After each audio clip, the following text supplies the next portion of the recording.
يعني بعد الترند اللي حصل بتاع الفرح اللي كله سكر وعريان ونسوان مش لابسة والحاجات اللي كانت فجة في الفرح دي وكانت غريبة عن مجتمعنا، مش يسكتوا بقى بعد الفرح؟ لا، ما هو اصل ما فيش مواضيع غير فرح ابن اخو إلهام، تيتا إلهام.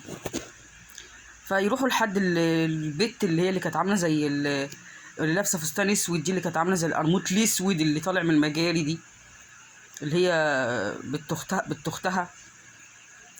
يقولوا لها انت كنت بتعيطي ليه يا حلوه، بتصحصحي ليه يا جميله في الفرح؟ قالت لهم اصله كان حبيبي، اصله حبيبي واتاخد مني. سيدي يا سيدي يا سيدي، حبيبك؟ يعني انت كنت بتصحصحي في الفرح عشان كان حبيبك؟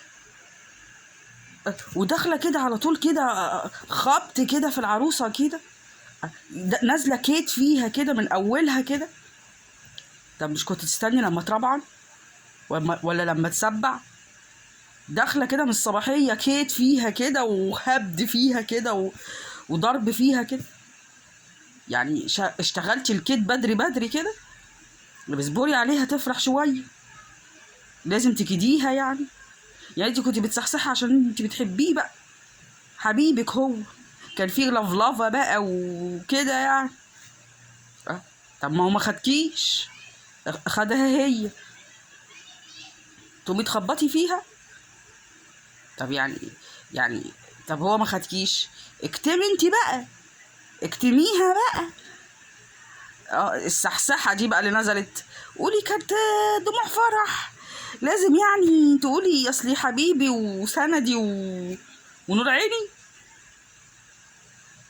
وانتوا كده على طول كده يعني، عندكم كل حاجة كده سداح مداح، يعني مفيش حاجة فيها ستوب كده، مفيش حاجة فيها فرملة كده، مفيش كنترول كده تعرفوا توقفوا نفسكم كده في الوقت المناسب. كل الأمور سايحة طافحة على بعضها كده. يعني انتي عيطتي في الفرح وصحصحتي وتنحنحتي يعني.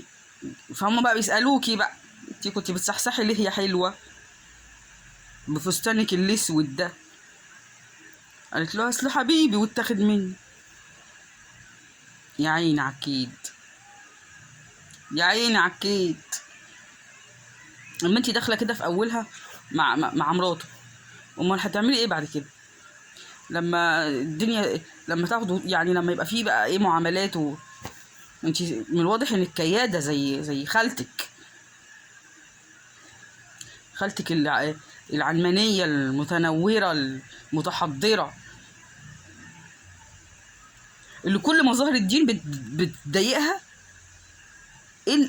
وكل ما هو يغضب الله ما يضايقهاش، وعندها عادي وما عندهاش مشكله فيه. ده انتم شويه حاجات وطفحت علينا.